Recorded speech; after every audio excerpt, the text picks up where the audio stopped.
You're watching PowerNation. Today on Detroit Muscle, Fat Stack gets her body back, as well as some added protection. Plus, it's a fuel system frenzy as we tackle the plumbing along with a tank refurbishment.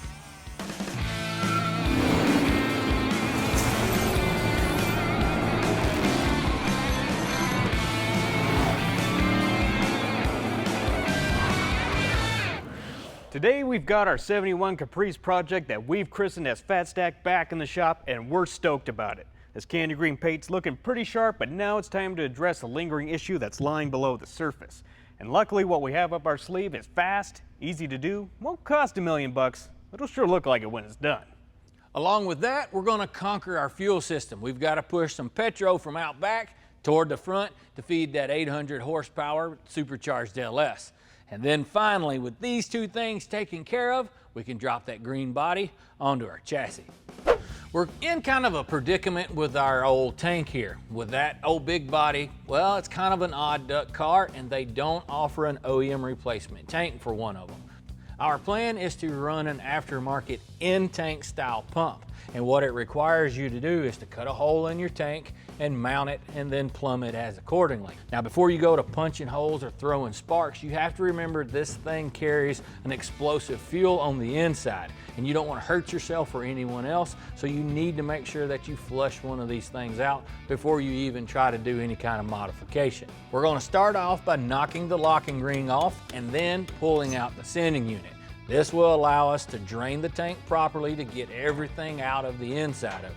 Once that's done and the inspection checks out, we can give the inside a good bath. We're using a fuel tank repair kit that we got from P.O.R 15. It comes with a cleaner, metal prep, and a sealer. First step is to mix the cleaner with some warm water, and then you're ready to pour it in the tank. After that, just slosh it around. With our tank not smelling like fuel anymore, it's time for us to plan our incision. Now with that, there's a couple of things that you need to keep in mind. One is oftentimes there's baffles inside of here and you don't want to make a hole, and then the next thing you know, you're on top of one of those. That just complicates everything. The next thing is your fuel sender. A lot of those have a swinging arm, and if you get too close to it, well, you may run into interference. That's not good either. With our plan, we're going to mount our pump right here toward the back. This is good for a couple of reasons. There's no interference, and it actually makes the installation of the hoses relatively easy. If you were to mount this thing up here, well, you're going to have to build a big long trough and hope there's enough clearance between the top of the tank and the bottom of the trunk pan. I'm using some 18 gauge standard old sheet metal to make my panel. Just got to drill a few holes for the mounting ring and slide the pump in. Then it's off to the metal brake to bend the tabs.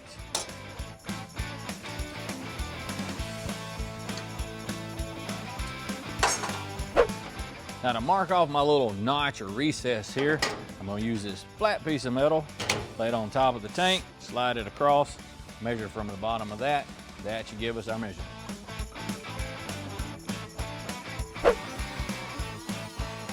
My fit is kind of roughed in, I guess you would say. What I'm going to do is tack this thing into place in a couple of spots, grind off this excess lip, and then finish burning everything in. Well, with our pocket all welded up and dressed, it's time for us to install our fuel pump. We're going to be using a unit from FiTech. Now this is a pretty significant piece. It will support up to 1,000 horsepower. Now before we can install this thing, well, we need to do some measuring. What you want to do is measure from the top of the tank to the bottom and see where you're at. Now we're at 6 inches of it. So we need to make sure that we position our pump and the little pickup screen about 1/8 of an inch off of the floor of the tank. And we're going to cut this piece of plastic off right about here and then heat it up so that we can slide the pump into this tube. Once you get the clamp tight, all you need to do then is take and zip tie your pump to the little metal bracket, and then you need to trim off your return tube about 1/4 inch from the floor of the tank at a 45. Now to wire up your pump, you just have a simple connection that you push together. To attach this pump into the tank, it comes with this little ring that I used to make that template earlier. You've got a couple of screws that you screw back through here, and you kind of snake this thing in there, and then you just bolt everything up.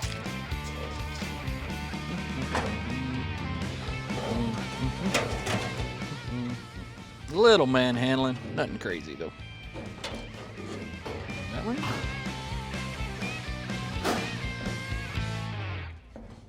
Well, looks like that's gonna do it for a mock-up. Now with this little notch that we did, you can see that it's considerably lower than just sitting on top of here. Now with this type of modification, we did create a small issue. This is just mild steel and it's gonna flash rust if you were to put fluid inside of here. But I've got the solution for that as well.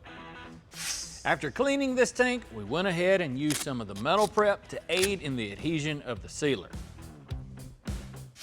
The final step to coating our gas tank here is going to be installing some P.O.R. 15 tank sealer.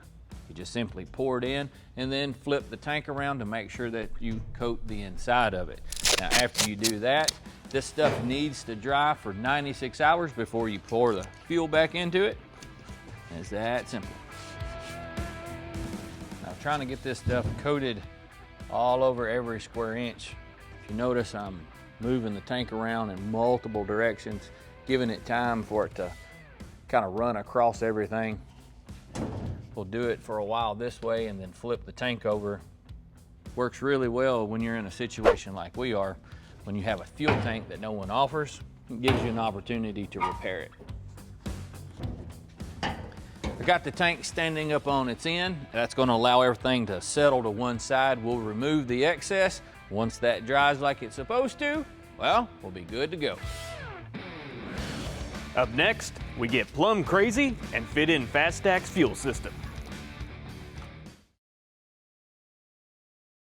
Well guys, we're well on our way of tackling the fuel system on our 71 Caprice project, aka Fat Stack. Now Tommy's already taken care of everything we're going to need from the fuel tank, but now it's time to address the actual physical plumbing that's going to be required to draw that fuel from the tank all along the frame rails to the supercharged 840 horsepower LS power plant.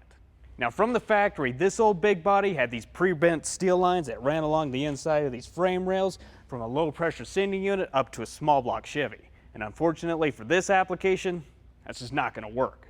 A lot of modern day fuel injection systems operate in that 40 to 60 psi range, so you're going to need adequate plumbing to accommodate that. What you're also going to need is what is known as a return line running back to your tank.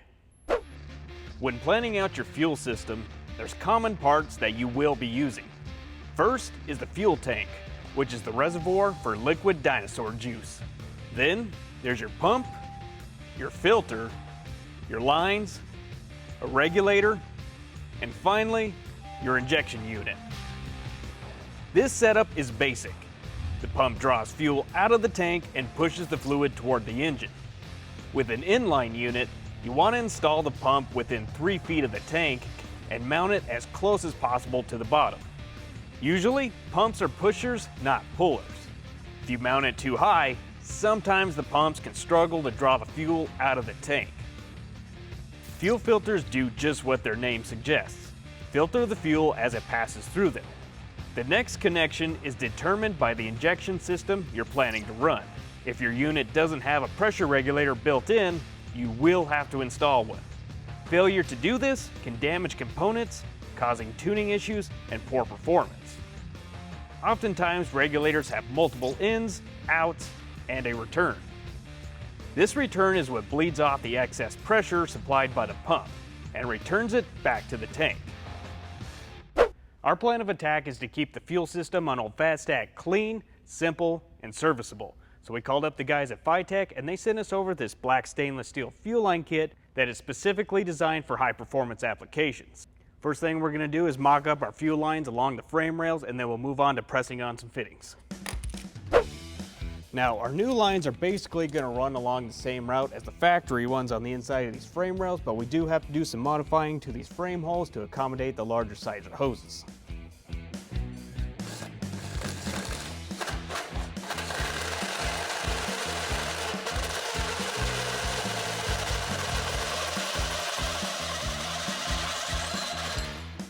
After cutting out our holes, I went ahead and installed these new grommets to ensure that our new hoses wouldn't get cut by those sharp edges.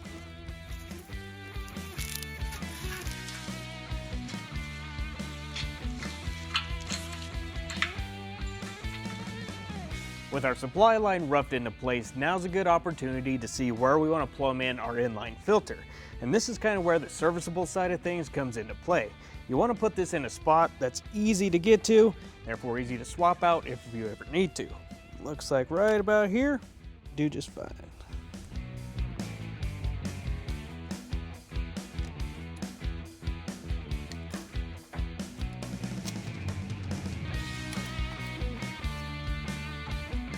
FiTech offers special tape that keeps the braided material tight for when you're adding your fitting.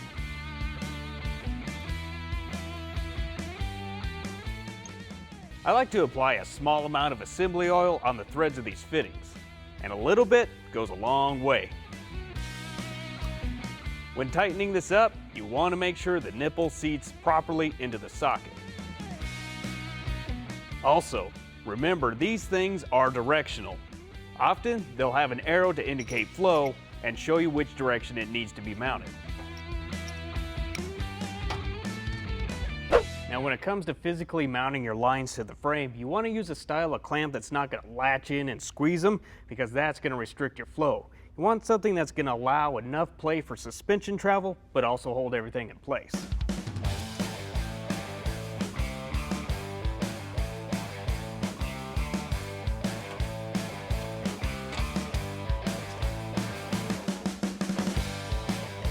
Perfect. Now all we need is a couple lines running to the tank and the fuel rails, and the fuel system is plumbed. I tell you, it's a lot easier without the body on the chassis.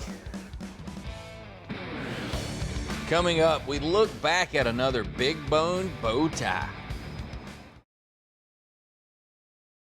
Our Caprice has a lot of famous relatives, but there's one that a lot of Chevy owners put in a league all of its own. First released in '58, the Impala had style, class, and plenty of curves. By '59, GM was building Impalas that were cruising off the dealer's lots with huge wings and teardrop taillights. By 1960, the style had been toned down a bit, but in '61, Chevrolet started using a new marketing strategy to make Impalas fly off the car lots and head down the drag strip. That was the first year the double S's appeared on a car, and Chevy felt the Impala was the best fit for the now infamous Super Sport logo. Less than 500 Super Sport Impalas were built in 1961, but they were such a hit that by '62, GM pumped out close to 100,000 of them. The 409 also debuted in '61. However, less than 150 Super Sports were lucky enough to have the iconic motor dropped in it. You can count your lucky stars if you ever get a chance to drive a 409 car. But this '61 Impala is still truly a gem. This numbers matching SS is loaded with style inside and out. 4 big lamps up front are planted in a chrome grille with smooth body lines on the fenders, blending back into that long and sleek Impala profile. A little bit of chrome trim filled in with some racing red, complemented by that unmistakable logo, still turns just as many heads today as it did back in '61. 6 taillights signal the Impala's arrival from the rear. Top that whole thing off with chrome bumpers, and you've got one sexy ride. Air conditioning was an option for the Impala, but with a bubble top and no window pillars, why would you get it? These cars have so much glass and open room, it feels more like a convertible than a hardtop. A 348 Chevy coupled with a Power Glide transmission made for a great cruiser. Now, admittedly, these Impalas were not the fastest or the highest performers that Chevy put out during the days of the muscle car, but they were an instant hit and paved the way for other SS cars down the road. The pricey $54 Super Sport package consisted of generous applications of SS badging, sport red interior, a tack on the steering column, and of course, a passenger side grab bar, just in case you were lucky enough to have one with a 409. The Chevrolet Impala is no doubt a Hall of Fame piece of Detroit muscle. However, When we're done building our Caprice Fat Stack, they're going to have to clear us out a spot on the muscle car Mount Rushmore.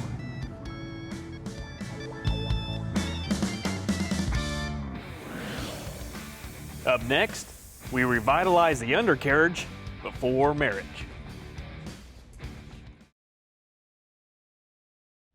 Well guys, there's one thing left on the itinerary before we're ready to set Fat Stack's body back on its chassis, and that would be spraying on some undercoating.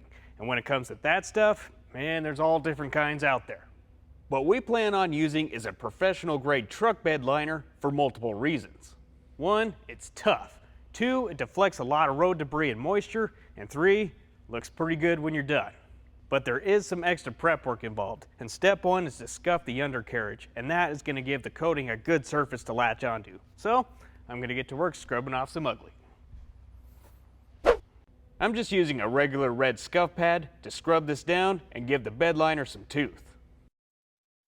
You'll probably also want to pressure wash any dirt or debris off your undercarriage before you start scuffing.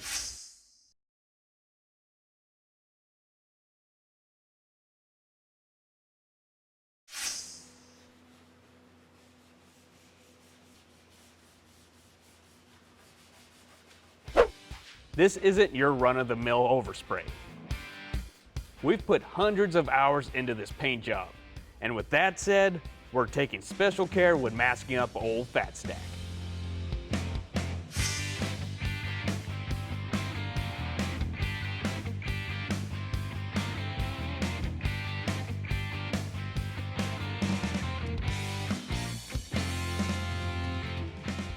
Well, we got everything masked off, prepped, and ready to go. We do have a couple of bare metal spots that need touched up with some black epoxy primer. We'll get that done, and then this thing's pretty much ready for some bed liner.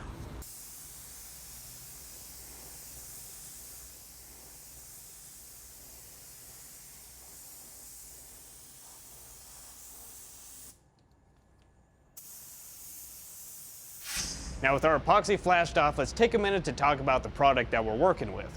Now we went out and got us a 2-stage urethane-based bed liner, and that's going to give us that stern toughness we need to make this project last a long time. One of the most overlooked advantages of a good undercoating would be the sound deadening aspect. Now earlier I took 2 scrap pieces of sheet metal, and on this one I sprayed some rubberized undercoating, and on this one some industrial bed liner. And just in comparison weight-wise, this thing is way more dense. And also, check this out. Hear that difference? And even though there is a little more prep work and mixing involved in comparison to an aerosol can, the overall quality of the product speaks for itself. The viscosity of this bed liner is thick. On a normal paint job, most people spray between 15 and 20 psi. And this stuff requires 3 times that. We're running it in a well-ventilated area with plenty of space, because you don't want to get this stuff on the walls of your workshop. Well guys, I have to say, for only a few hours of labor, this thing has made a complete transformation. Heck, looks like a brand new car.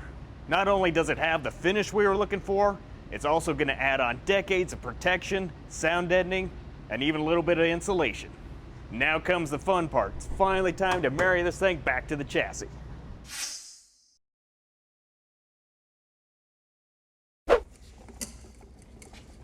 It's been a long time coming, isn't it? Mm-hmm. It's gonna look pretty sharp, I think. Let me know if you see any causes of concern. Think this lift could go any slower? Looks good so far, but the suspense is killing me.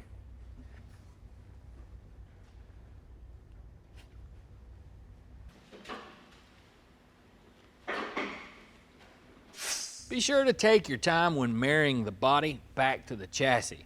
Keep an eye out for anything catching or not lining up properly.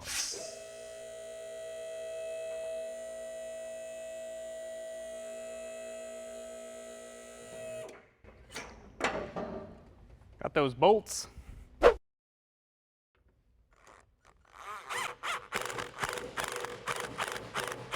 And don't forget, you're starting your body bolts into a caged nut. So start slow, and once they're seated, go ahead and cinch them down.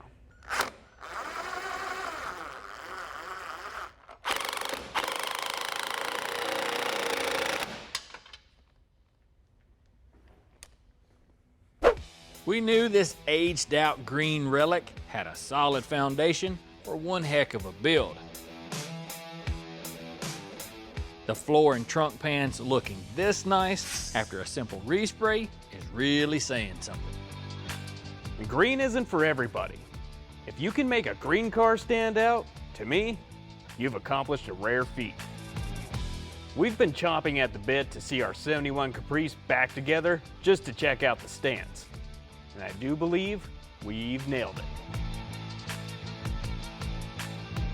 From where we began, Fat Stack is finally starting to look the part. To make a transformation this drastic, well, it doesn't happen overnight. It takes a lot of time and effort to get to this point. Now, we still have a lot more work to do, but I have to say, when we're all said and done, this thing is going to be one impressive piece. And from the perspective of a couple of car guys, this is truly what it's all about. And hitting these big milestones, man, they can really lift your spirits. And when you take a step back and consider all the cool stuff we still got to put on this car, including a vinyl top, some bright work, trick interior, dude, this thing is gonna look killer. I can't wait to see the chrome, those skirts on the back. This thing definitely is gonna be cool. I'm driving first this time though.